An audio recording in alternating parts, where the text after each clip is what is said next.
Warriors, they come in all different shapes and sizes. They have existed throughout all different points of history.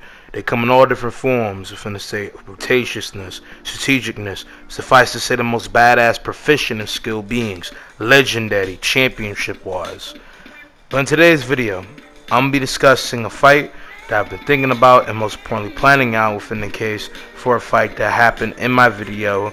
Could the Saiyan survive Elden Ring, and through obviously indulging in better education of the Elden Ring and its power scaling in the game and taking in more stuff, I have sufficiently understood that there's a lot more to Elden Ring's cast and why the Saiyans that I talked about there would not survive. But as well, I've also taken an interest and likeness to the case of the debate / discussion if Godfrey, aka Horlu, ex-chieftain of the Badlands, Tentacle First Elden Lord, behemoth of the lands between, the mightiest tarnished to ever live, could defeat the mighty, legendary Super Saiyan Broly, son of great Saiyan, I forgot his name in this case, Paragus, and at the same time, the revered, almost most profound hailed villain of Dragon Ball Z, and a fan favorite, and is one of my favorite case of characters in fiction, regardless if it's the canon one or this one that's not canon. And I've talked about different form of warrior talks before, so watch any case of my different versus battles. Subscribe if you're new, like, comment, share, do all that stuff if you want, you know what I'm saying? Especially the one where this whole thing came to be, from the case of, a saying video, and, I asked whatever is the tarnish exists, shameless plugs. Regardless though, enough yap, time to go ahead and discuss the two greatest forms of legendary beasts within an individual verse. Godfrey, the first Elden Lord. Technically, the true first Elden Lord was Psittasex Capacidusix, king of the dragons of Far Missoula, but Godfrey was crowned the first Elden Lord through the case of his revered bloodlust and beastful strength, as he is the mightiest tarnish, as he is a tarnish like no other, not demigod, not the case of different phrase of demi-human, he's just a amped considerably by blessing of having sin to pull back his wrathful intention, but also just being the most graced of strength, as he is a pillar of might. He's literally a boulder of a man. He's built like no other, and he was put in the place of Elden Lord because of this, because being fond of by Queen Medica and seeing him for his illustrious great strength, they fell into a sense of matter of love. But eventually, after a great case of different great feats and glorious slaughtering and vanquishing in the name of the Golden Order and Queen Medica, this man Godfrey would have light dimmer from his eyes, and so Queen Medica decided to go and be like, nah, you useless, would disperse the tarnished, his kin, his family, away from the lands between, until the crack of the shattering, allowing every last one of them in some form or another to be able to come back. While he was the case of Elden Lord, aka a different version of himself, as Horlu is his real name and his namesake and legacy, meaning a behemoth like no other, pretty much in the case of name on his actual namesake, being a savage, primal, killer instinct, his bloodlust in full reckon, which is considerably the state where he arguably died in when it came down him being sent to the Badlands, as the Badlands is the original home of the Tarnished and pretty much a void, desecrated, demolished as atmospheric form land that is pretty much kill or be killed, like in the sense of the lands between, but not as civilizedly kill or be killed, you know what I'm saying? His feats within the case of his monarchy time was in vanquishing all of the fire giants of the entire army of Crucible Knights, perfecting against the fire giant king, who had a little severance power of the outer god of fire, aka the outer god of the forge, which is where obviously we see a little kindle of that power in the last fire giant, meaning that he was able to take out a person who had a little better grace of power of an outer god, and this would be a great feat because obviously outer gods in Elden Ring are held very highly, and the fire god was one of, not besides Frenzy Flame, the only considerable strong front form threat to the Elden Ring. So the fact that he fought the Elden Ring's greatest form of adversaries, as Queen Medica ordered them to go and slay the fire giants because of that, as him being a threat, and them having the greatest case of power threat to the Earth Tree is still a great feat. He's also slain multiple dragons and beasts, defeated multiple case of foes, defeated a Stormhawk King, fought dragons in the case of the Dragon War to push them out from the lands between pretty much, and hail full fury upon them in the case of the lands between. He's the axe of Queen America. He is one of not the most mightiest Tarnish in skill and wisdom and experience. He is one of not the most skilled combatant within the lands between, next to Melania, the undefeated swordswoman who's able to fight blind by a blind swordsman. And this is all from the case of the fact that this man does not need no weapon to be as brutacious and out-of-pocketly strong as he is. He's able to crater the ground, cause earthquakes, demolish the player multiple times within these multiple cases of UFC, WWE, SS moves. He's a behemoth like no other. He never backs up from the player. He's just a fucking dog of war, okay?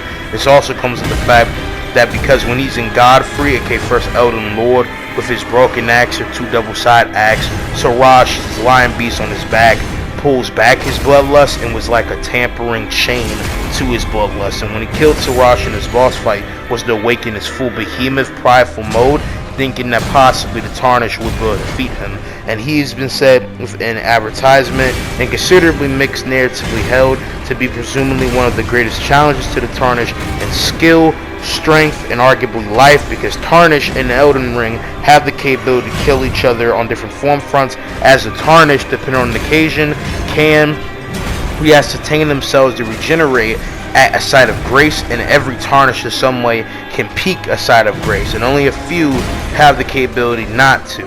Tarnish kill each other possibly daily, depending on the case, for bloody fingers or just in general reactions, which is why the Tarnish is able to kill other Tarnish, and why considerably, besides it being a video game, the Tarnish could have a threat against other Tarnish like Sir Gideon, people in the case of the DLC or anywhere else to possibly kill them.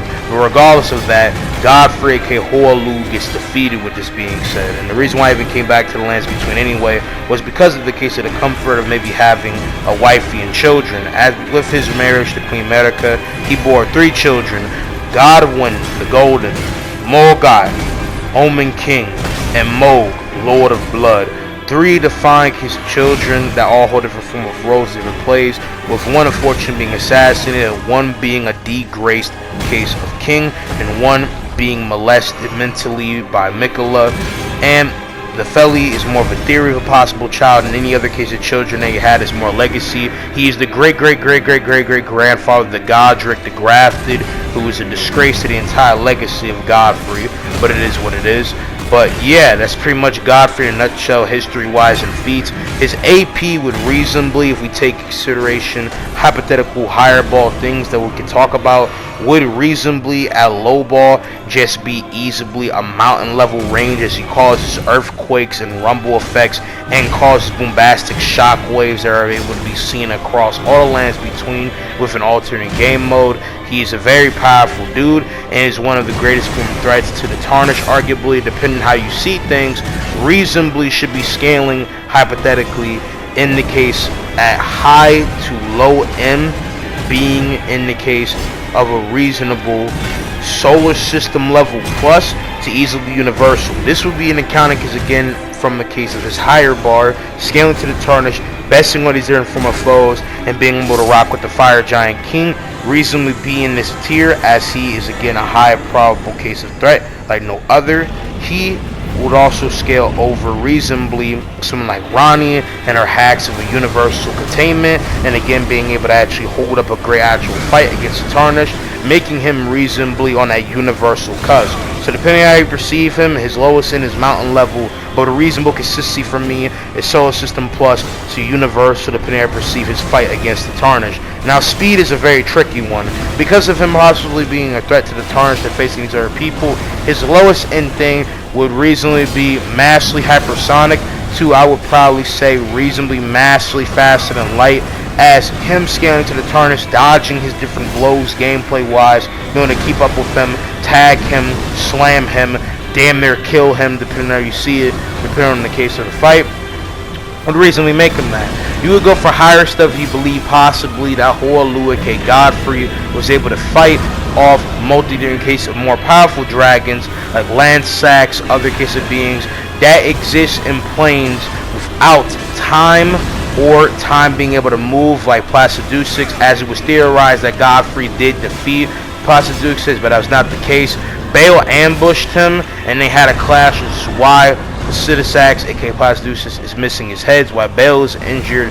Godfrey had no actual concrete proof at the time that I said one of these statements to be able to face him, but if you do still believe that theory, which again is not very solid proof, and he's deliberately showing that's Bale, that's agreed multiple times, and it's more hypothetical that he fought Placidusax, that simply put, he would scale in this ring. But do you think if he's over the greater longitude of dragons, that Godfrey is easily more powerful than all his children, as Godwin, within the case of, you know, some education from my boy Jensen looking in, did defeat a legendary dragon that considerably could have existed in this plane of time, but it's not very, suffice to say, proven. So even though I appreciate my boy Jensen, you know what I'm saying, for the case of the knowledge and other kind of different people in the community out in the ring, I appreciate y'all, you know, appreciate them. But don't discourage the fact that there is still credence to the argument that Godfrey, even with how powerful he is not on the same tier of highball strength as some of the other demigods or beings.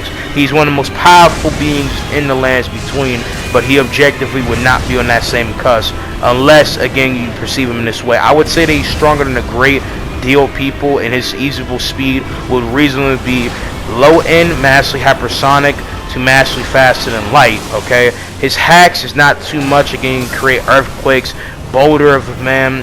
He has his great double-bladed axe. We're going to give him bare hands that can literally just blitz and blam through motherfuckers. He's a behemoth, right? And that's really it. But again, AP, lowest end mountain level, reasonably solar system plus 2, universal plus on a consistent scale, and massively hypersonic to faster than light on a multi-different cusp, being massively faster than light. That's it for Godfrey, aka First Elden Lord, or Lu. Time to talk about Broly, the legendary Super Saiyan. Broly, the legendary Super Saiyan. A boy that was born with a power level of 10,000. For a low-class Saiyan warrior, this was immense. The son of Paragus, at least not technically anymore, as he killed him when he tried dipping out to get some milk in the Broly movie, but at a point.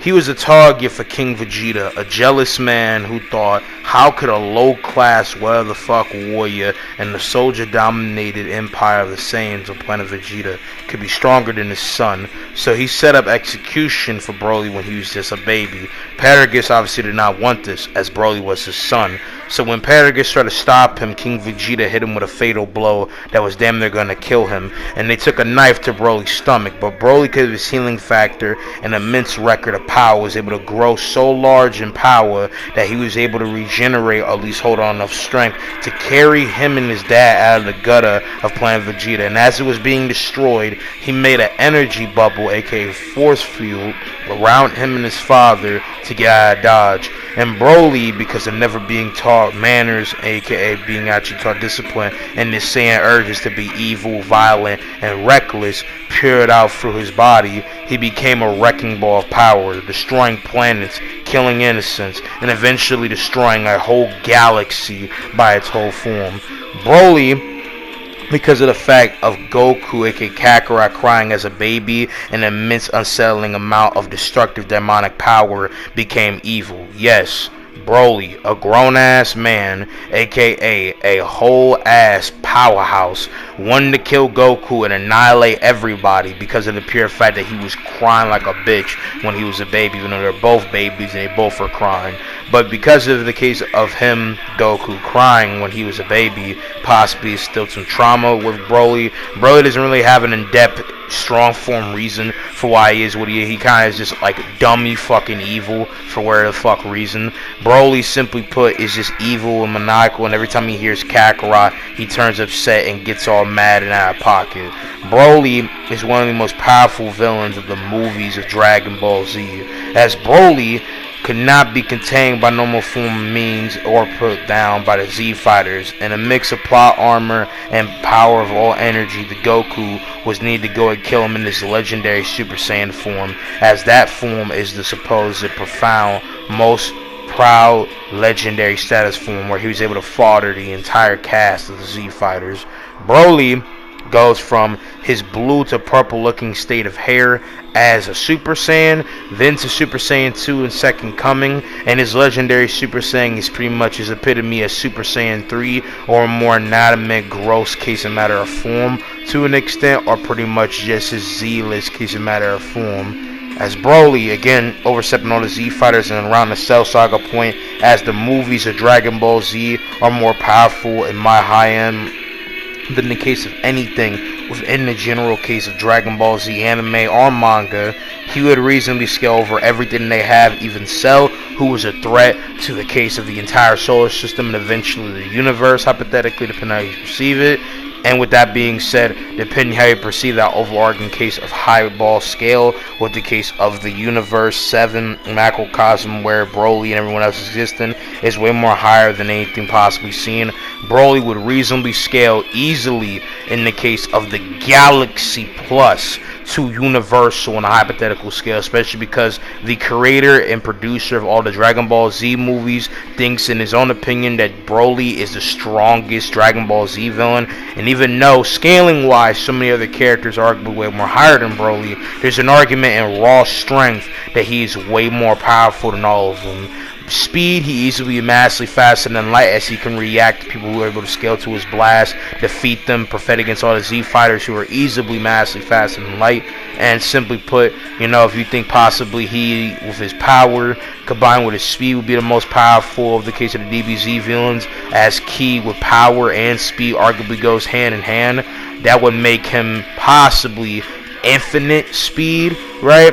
But it's a very mixed bar on that statement, but I feel like massively faster than light is a more better, more proceeding on actual consistent and strong form base than where the fuck possibly that skin come from, because I'm not gonna lie, that scaling literally sounds like it's coming outside of somebody's ass to keep it but yeah, that's Broly when it comes down to his capabilities with an AP and speed. His hacks, energy blast, bubbles, great destructive power. He can grow in power, but he needs to release it. In the case of versions that we're using of Broly's and obvious is being the case of all this stuff, the legendary Super Saiyan, taking consideration the case Second Coming, where because of the Zenkai boost and boost up, he got stronger and considerably would scale in this same amount, right?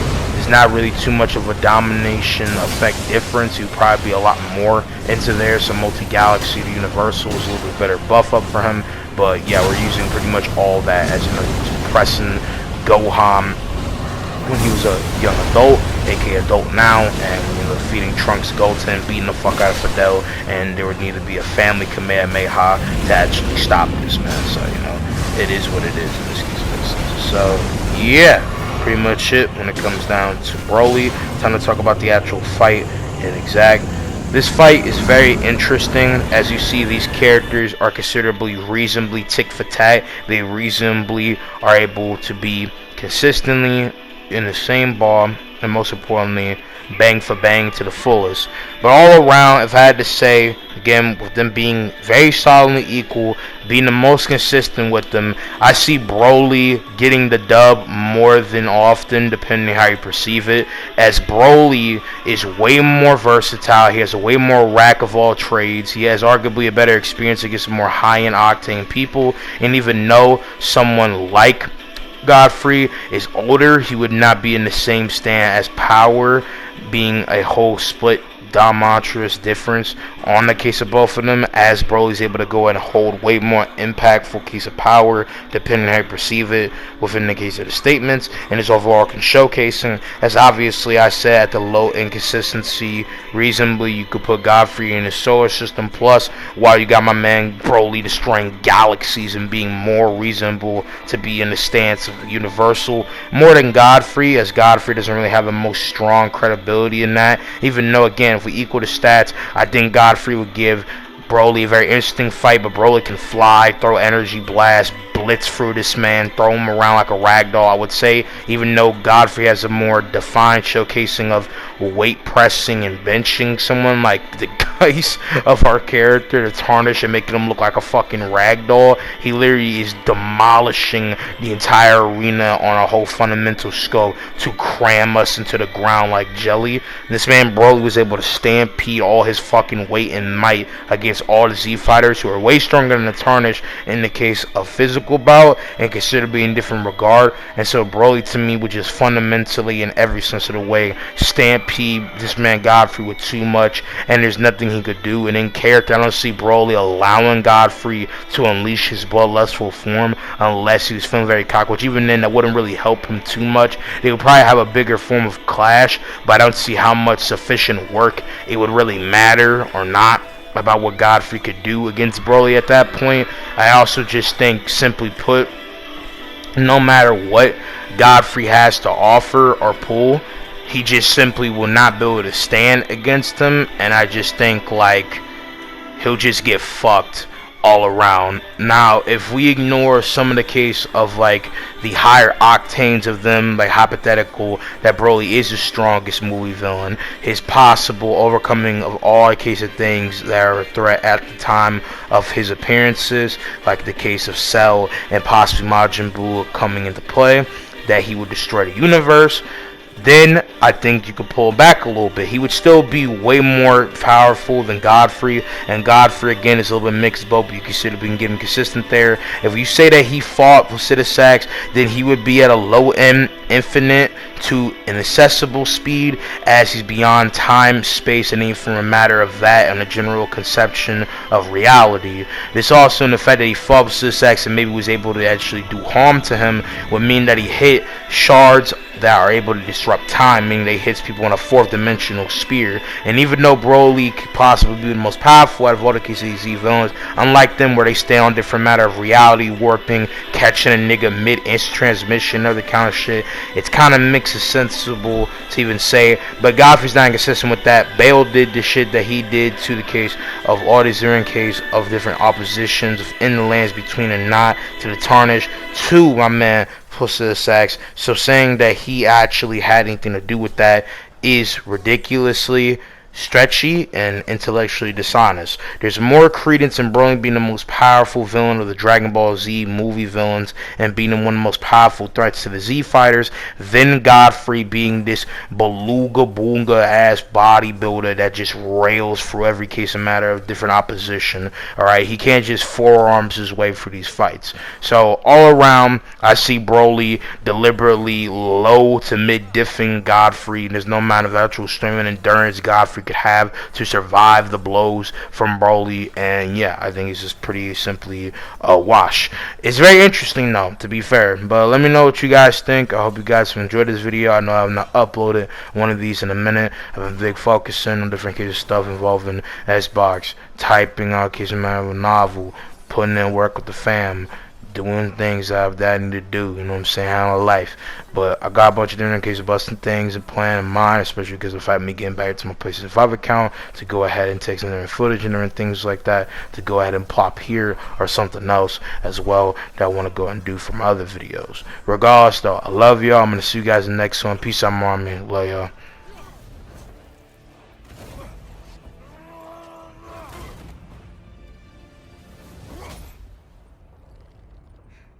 Well done, Kratos.